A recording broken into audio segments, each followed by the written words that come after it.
اعوذ باللہ من الشیطان الرجیم بسم اللہ الرحمن الرحیم والذین آمنوا باللہ ورسلہ ولم يفرقوا بین احد منہم اولئک سوف یؤتیہم اجورہم وکان اللہ غفورا رحیما۔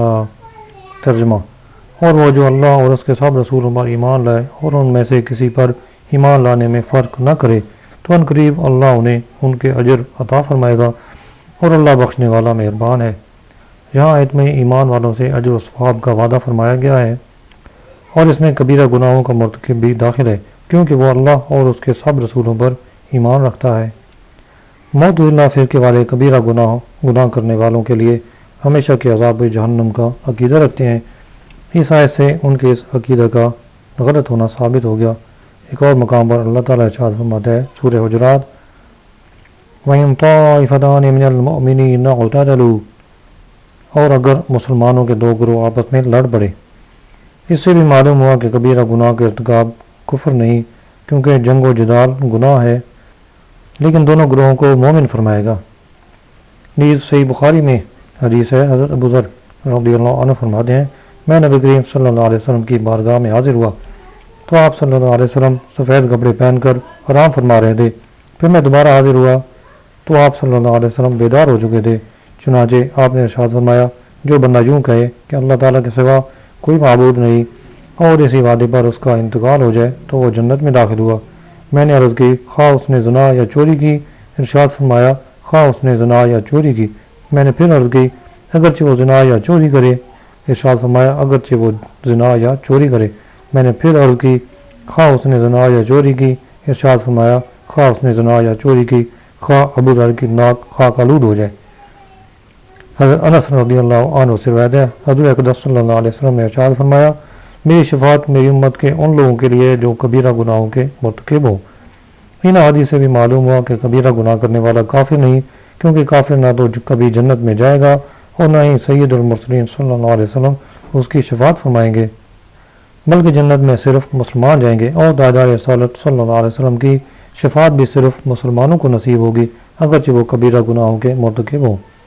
یاد رہے کہ اہل سنت کا اجماع ہے کہ مومن کسی گناہ کی وجہ سے کافر نہیں ہوتا، چنانچہ شرح عقائد نصفیہ میں ہے۔ نبی کریم صلی اللہ علیہ وسلم کے زمانے سے لے کر آج تک امت کا اس بات پر اجماع ہے کہ اہل قبلہ میں سے جو شخص بغیر توبہ کے مر گیا تو اس کی نماز جنازہ پڑھی جائے گی اور اس کے لیے دعا اور استغفار بھی کی جائے گی، اگرچہ اس کا گناہ کبیرہ کا مرتکب ہونا معلوم ہو۔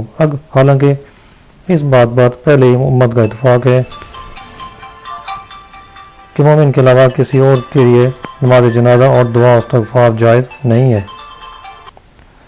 شرح فقہ اکبر میں ہے، ہم خارجیوں کی طرح کسی گناہ کے ارتکاب کی وجہ سے کسی مسلمان کی تکفیر نہیں کریں گے، اگرچہ وہ گناہ کبیرہ ہو، البتہ اگر وہ کسی ایسے گناہ کو حلال جانے جس کی حرمت قطعی دلیل سے ثابت ہو تو وہ کافر ہے، اور ہم معتزلہ کی طرح کسی کبیرہ گناہ کرنے والے سے ایمان کا وصف ساقط نہیں کریں گے اور کبیرہ گناہ کرنے والے کو حقیقی مومن کہیں گے، کیونکہ اہل سنت والجماعت کے نزدیک ایمان دل سے تصدیق کرنے اور زبان سے اقرار کرنے کا نام ہے، جبکہ عمل کا تعلق کمال ایمان سے ہے۔ حضرت امام احمد رضا خان فرماتے ہیں، آدمی حقیقتاً کسی بات سے مشرک نہیں ہوتا جب تک غیر خدا کو معبود یا مستقل بالذات اور واجب الوجود نہ جانے۔ بعض نصوص میں بعض افعال پر اطلاق شرک تشبیہاً یا تغلیظاً یا با ارادہ اور مقارنت با اعتقاد منافی توحید وارد ہوا ہے، جیسے کفر نہیں مگر انکار ضرورات دین، اگرچہ ایسی تعویلات سے بعض اعمال پر اطلاق کفر آیا ہے۔ خلاصہ عبارت یہ ہے کہ آدمی صرف دو چیزوں سے مشرک ہوتا ہے، غیر خدا کو معبود ماننے سے اور اللہ کے علاوہ کسی کو مستقل بالذات ماننے سے۔ ان دو چیزوں کے علاوہ کسی تیسری چیز سے آدمی حقیقتاً مشرک نہیں ہوتا، اور بعض احادیث وغیرہ میں جو کچھ کاموں کو بغیر کسی قید کے شرک یا کفر کہا گیا ہے، ان کی تعویلات و توجیہات علماء میں مشہور ہیں، یعنی یا تو وہاں کفر و شرک سے تشبیہ مراد ہوتی ہے، یا اس کام پر شریعت نے شدت ظاہر کرنے کے لیے لفظ شرک استعمال کیا ہوتا ہے، یا وہاں شرک سے مراد وہ صورت ہوتی ہے کہ جب اس فعل کے ساتھ کوئی ایسا ارادہ یا اعتقاد ملا ہو جو توحید کے منافی ہو، جیسے غیر خدا کو سجدہ کرنا مطلقاً شرک نہیں لیکن اگر اس کے ساتھ ارادہ شرک موجود ہو تو یقیناً شرک ہے۔ تو غیر شرک کو جہاں شرک کہا گیا ہو وہاں وہ حقیقی کفر و شرک مراد نہیں ہوتا جس کی وجہ سے آدمی اسلام سے خارج اور بغیر توبہ کے مرنے پر دائمی جہنم قرار پائے، کیونکہ اہل سنت کا اجماع ہے کہ مسلمان کبیرہ گناہ کی وجہ سے اسلام سے خارج نہیں ہوتا۔ قرآن و حدیث کی مذکورہ بالا قسم کی تصریحات کو ہماری بیان کردہ تفصیل کے ملحوظ رکھے بغیر حقیقی کفر و شرک قرار دینا خارجیوں کا مردود مذہب ہے۔ يسألك أهل الكتاب أن تنزل عليهم كتابا من السماء فقد سألوا موسى أكبر من ذلك فقالوا أرنا الله جهرة فأخذتهم الصاعقة بظلمهم ثم اتخذوا العجل من بعد ما جاءتهم البينات فعفونا عن ذلك وآتينا موسى سلطانا مبينا۔ ترجمہ: اے حبیب، اہل کتاب آپ سے سوال کرتے ہیں کہ آپ ان پر آسمان سے ایک کتاب اتار دیں، تو یہ لوگ تو موسیٰ سے اس سے بھی بڑا سوال کر چکے ہیں۔ جو انہوں نے کہا تھا اے موسیٰ اللہ ہمیں اعلانیہ دکھا دو، تو ان کے ظلم کی وجہ سے انہیں کڑک نے پکڑ لیا، پھر ان کے پاس روشن نشانیاں آ جانے کے باوجود وہ بچڑے کو معبود بنا بیٹھے۔ پھر ہم نے یہ معاف کر دیا اور ہم نے موسیٰ کو روشن غلبہ عطا فرمایا۔ اس آیت کا شان نزول یہ ہے کہ یہودیوں میں سے کعب بن اشرف اور فنحاس بن عازورہ نے سرکار مدینہ صلی اللہ علیہ وسلم سے عرض کیا کہ اگر آپ نبی ہیں تو ہمارے پاس آسمان سے یک بار کی کتاب لائیے جیسے حضرت موسیٰ علیہ السلام توریت لائے تھے۔ ان کا یہ سوال ہدایت حاصل کرنے کے لیے نہ تھا بلکہ سرکشی اور بغاوت کی وجہ سے تھا۔ اس پر یہ آیت نازل ہوئی اور سرکار دو عالم صلی اللہ علیہ وسلم کو تسلی کے طور پر فرمایا گیا کہ آپ ان کے سوالوں پر تعجب نہ کریں کہ یہ آپ صلی اللہ علیہ وسلم سے یک بارگی قرآن نازل ہونے کا سوال کرتے ہیں، کیونکہ یہ سوال ان کی کمال درجے کی جہالت کی وجہ سے ہے اور اس قسم کی جہالتوں میں ان کے باپ دادا بھی گرفتار تھے۔ اگر ان کا سوال طلب ہدایت کے لیے ہوتا تو پھر دیکھا جاتا، مگر وہ تو کسی حال میں ایمان لانے والے نہ تھے۔ ان کے باپ دادوں کے ایسے کردار کی وضاحت کے لیے ان کی دو حرکتوں کو بیان کیا جاتا ہے۔ ایک یہ کہ انہوں نے حضرت موسیٰ علیہ السلام کے کوہ طور پر تشریف لے جانے کے بعد بچڑے کو معبود بنا لیا، اور دوسری بات یہ کہ حضرت موسیٰ علیہ السلام سے مطالبہ کیا کہ ہم آپ کا اس وقت تک یقین نہیں کریں گے جب تک آپ ہمیں خدا اعلانیہ نہ دکھا دیں، اور نبی کریم صلی اللہ علیہ وسلم سے تو یہ مطالبہ ہے کہ آپ یک بارگی کتاب نازل کروائیں تو آپ صلی اللہ علیہ وسلم کی اطاعت کریں گے۔ لیکن جب حضرت موسیٰ علیہ السلام پر یک بارگی تورات نازل ہوئی تو بجائے اطاعت کرنے کے انہوں نے خدا کے دیکھنے کا سوال کر دیا، اور اصل مسئلہ یہ ہے کہ نہ کرنے کے 100 بہانے ہوتے ہیں۔ پھر فرمایا اور ہم نے موسیٰ کو روشن غلبہ عطا فرمایا۔ حضرت موسیٰ علیہ السلام کو روشن غلبہ اور تسلط عطا فرمایا گیا کہ جب آپ علیہ السلام نے بنی اسرائیل کو توبہ کے لیے خود ان کے اپنے قتل کا حکم دیا تو وہ انکار نہ کر سکے اور انہوں نے آپ کی اطاعت کی۔ وَرَفَعْنَا فَوْقَهُمُ الطُّورَ بِمِيثَاقِهِمْ وَقُلْنَا لَهُمُ ادْخُلُوا الْبَابَ سُجَّدًا وَقُلْنَا لَهُمْ لَا تَعْدُوا فِي السَّبْتِ وَأَخَذْنَا مِنْهُمْ مِيثَاقًا غَلِيظًا۔ ترجمہ: پھر ہم نے ان سے عہد لینے کے لیے ان پر کوہ طور کو بلند کر دیا اور ان سے فرمایا کہ دروازے میں سجدہ کرتے داخل ہو، اور ان سے فرمایا کہ ہفتہ کے دن میں حد سے نہ بڑھو، اور ہم نے ان سے مضبوط عہد لیا۔ یہودیوں کے متعلق مزید 3 باتوں کا بیان کیا جا رہا ہے۔ پہلے یہ کہ ان سے تورات پر عمل کرنے کا عہد لینے کے لیے کوہ طور کو ان کے سروں پر معلق کر دیا۔ دوسری بات یہ کہ بیت المقدس یا اریحا نامی بستی کے دروازے سے سجدہ کرتے ہوئے گزرنے کا حکم دیا جس کی انہوں نے نافرمانی کی۔ تیسری بات یہ کہ انہیں ہفتے کے دن شکار کرنے سے منع فرمایا، لیکن انہوں نے تینوں باتوں میں خلاف ورزی کی اور اللہ تعالیٰ سے مضبوط عہد کر کے توڑ دیا۔ فَبِمَا نَقْضِهِم مِّيثَاقَهُمْ وَكُفْرِهِم بِآيَاتِ اللَّهِ وَقَتْلِهِمُ الْأَنبِيَاءَ بِغَيْرِ حَقٍّ وَقَوْلِهِمْ قُلُوبُنَا غُلْفٌ بَلْ طَبَعَ اللَّهُ عَلَيْهَا بِكُفْرِهِمْ فَلَا يُؤْمِنُونَ إِلَّا قَلِيلًا۔ ترجمہ: تو ہم نے ان پر لعنت کی ان کے عہد کو توڑنے اور اللہ کی آیات کے ساتھ کفر کرنے اور انبیاء کو ناحق شہید کرنے اور ان کے یہ کہنے کی وجہ سے کہ ہمارے دلوں پر غلاف ہیں، بلکہ اللہ نے ان کے کفر کے سبب ان کے دلوں پر مہر لگا دیے تو ان میں سے بہت تھوڑے ایمان لاتے ہیں۔ یہاں سے اہل کتاب کے جرائم کی ایک فہرست اور اس پر غضب الہی کا بیان شروع ہے۔ یہودیوں کے جرائم کی فہرست بہت طویل ہے۔ اس آیت اور اس سے اگلی آیات میں ان کے نصف درجن سے زائد جرائم بیان کیے گئے ہیں۔ نمبر 1، یہودیوں نے اللہ تعالیٰ سے کیے ہوئے عہد کو توڑا، اس کی تفصیل گزشتہ آیت میں گزر چکی۔ نمبر 2، یہودیوں نے اللہ کی نشانیوں کا انکار کیا جو انبیاء علیہ السلام کی صداقت پر دلالت کرتی تھیں، جیسے کہ حضرت موسیٰ علیہ السلام کے معجزات۔ نمبر 3، یہودیوں نے انبیاء کرام کو شہید کیا اور یہودی خود سمجھتے تھے کہ ان کا انبیاء کرام کو شہید کرنا ناحق ہی تھا۔ نمبر 4، یہودیوں نے نبی کریم صلی اللہ علیہ وسلم سے کہا تھا کہ ہمارے دلوں پر غلاف چڑھے ہوئے ہیں، چونکہ یہ بھی ان کا جھوٹ اور نبی کریم صلی اللہ علیہ وسلم کی دعوت کو ٹھکرانا تھا، لہذا یہ بھی سبب عذاب ہوا۔ پانچواں اور چھٹا جرم اگلی آیت میں بیان کیا گیا ہے۔ پھر فرمایا بلکہ اللہ نے ان کے دلوں پر مہر لگا دی۔ یہودی کہتے ہیں کہ ہمارے دلوں پر پردے پڑے ہوئے ہیں، بلکہ حقیقت یہ ہے کہ اللہ نے ان کے کفر کی وجہ سے ان کے دلوں پر مہر لگا دی ہے، لہذا کوئی واعظ و نصیحت ان کے دلوں پر کارگر نہیں ہو سکتی۔ اس سے معلوم ہوا کہ کفر اور بدکاریاں دل پر مہر لگ جانے کا باعث ہو جاتی ہیں۔ وَبِكُفْرِهِمْ وَقَوْلِهِمْ عَلَى مَرْيَمَ بُهْتَانًا عَظِيمًا۔ ترجمہ، اور ان پر لعنت کی ان کے کفر اور مریم پر بہتان لگانے کی وجہ سے۔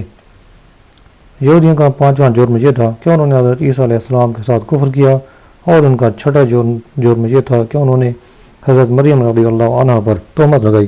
اس سے معلوم ہوا کہ پاک دامن عورت پر تہمت لگانا سخت گناہ ہے، اور خصوصاً کسی مقدس عورت پر اور مقدس نسبت رکھنے والی پر تہمت لگانا اور بھی زیادہ سنگین ہے۔ اس لیے حضرت عائشہ رضی اللہ عنہ پر تہمت لگانے والوں کی مذمت زیادہ بیان کی گئی۔ وَقَوْلِهِمْ إِنَّا قَتَلْنَا الْمَسِيحَ عِيسَى ابْنَ مَرْيَمَ رَسُولَ اللَّهِ وَمَا قَتَلُوهُ وَمَا صَلَبُوهُ وَلَكِنْ شُبِّهَ لَهُمْ وَإِنَّ الَّذِينَ اخْتَلَفُوا فِيهِ لَفِي شَكٍّ مِّنْهُ مَا لَهُمْ بِهِ مِنْ عِلْمٍ إِلَّا اتِّبَاعَ الظَّنِّ وَمَا قَتَلُوهُ يَقِينًا۔ ترجمہ، اور ان کے اس کہنے کی وجہ سے کہ ہم نے مسیح عیسیٰ بن مریم اللہ کے رسول کو شہید کیا، حالانکہ انہوں نے نہ تو اسے قتل کیا اور نہ اسے سولی دی، بلکہ ان یہودیوں کے لیے عیسیٰ سے ملتا جلتا ایک آدمی بنا دیا گیا، اور بے شک یہ یہودی جو اس عیسیٰ کے بارے میں اختلاف کر رہے ہیں ضرور اس کی طرف سے شبہ میں پڑے ہوئے ہیں۔ حقیقت یہ ہے کہ سوائے گمان کی پیروی کے ان کو اس کی کچھ بھی خبر نہیں، اور بے شک انہوں نے اس کو قتل نہیں کیا۔ اس آیت میں یہودیوں کے ساتویں سنگین جرم کا بیان کیا گیا کہ یہودیوں نے دعویٰ کیا کہ انہوں نے حضرت عیسیٰ علیہ السلام کو قتل کر دیا ہے، اور عیسائیوں نے اس کی تصدیق کی تھی۔ اللہ تعالیٰ نے ان دونوں کی تکذیب فرما دی، کیونکہ واقعہ یوں ہوا کہ جو منافق شخص یہودیوں کو حضرت عیسیٰ علیہ السلام کا پتہ دینے کے لیے آپ کے گھر میں داخل ہوا، وہ حضرت عیسیٰ علیہ السلام کا ہم شکل ہو گیا، اور آپ علیہ السلام آسمان پر تشریف لے گئے۔ یہودیوں نے اسی منافق کو حضرت عیسیٰ علیہ السلام کے دھوکے میں سولی دے دی، لیکن پھر خود بھی حیران تھے کہ ہمارا آدمی کہاں گیا، نیز اس کا چہرہ حضرت عیسیٰ علیہ السلام جیسا تھا اور ہاتھ پاؤں مختلف۔ اس کا ذکر اس آیت کریمہ میں ہو رہا ہے، اور اسی وجہ سے وہ شک میں پڑ گئے اور یقینی طور پر کچھ نہیں کہہ سکتے تھے کہ وہ مقتول کون ہے۔ بعض کہتے ہیں کہ یہ مقتول حضرت عیسیٰ علیہ السلام ہے، بعض کہتے ہیں کہ یہ چہرہ تو حضرت عیسیٰ علیہ السلام کا ہے لیکن جسم حضرت عیسیٰ علیہ السلام کا نہیں، لہذا یہ وہ نہیں۔ یہودیوں کی پیروی میں آج کل قادیانی بھی اسی جہالت میں گرفتار ہیں۔ بل رفعہ اللہ الیہ وکان اللہ عزیزا حکیما۔ ترجمہ، بلکہ اللہ نے اسے اپنی طرف اٹھا لیا تھا اور اللہ غالب حکمت والا ہے۔ حضرت عیسیٰ علیہ السلام کے صحیح سلامت آسمان پر اٹھائے جانے کے متعلق بکثرت احادیث وارد ہیں۔ اس کا کچھ بیان سورہ آل عمران میں بھی گزر چکا ہے۔ وَإِن مِّنْ أَهْلِ الْكِتَابِ إِلَّا لَيُؤْمِنَنَّ بِهِ قَبْلَ مَوْتِهِ وَيَوْمَ الْقِيَامَةِ يَكُونُ عَلَيْهِمْ شَهِيدًا۔ ترجمہ، کوئی کتابی ایسا نہیں جو اس کی موت سے پہلے ان پر ایمان نہ لے آئے گا، اور قیامت کے دن وہ عیسیٰ ان پر گواہ ہوں گے۔ اس آیت کی تفسیر میں چند اقوال ہیں۔ ایک قول یہ ہے کہ یہود و نصارہ کو اپنی موت کے وقت جب عذاب کے فرشتے نظر آتے ہیں تو حضرت عیسیٰ علیہ السلام پر ایمان لے آتے ہیں، اور اس وقت کا ایمان مقبول اور معتبر نہیں، لیکن یہ قول ضعیف ہے۔ دوسرا قول یہ ہے کہ آیت کے معنی یہ ہیں کہ ہر کتابی اپنی موت سے پہلے اللہ تعالیٰ یا نبی اکرم صلی اللہ علیہ وسلم پر ایمان لے آئے گا، لیکن موت کے وقت کا ایمان مقبول نہیں اور اسے کچھ نفع نہ ہوگا۔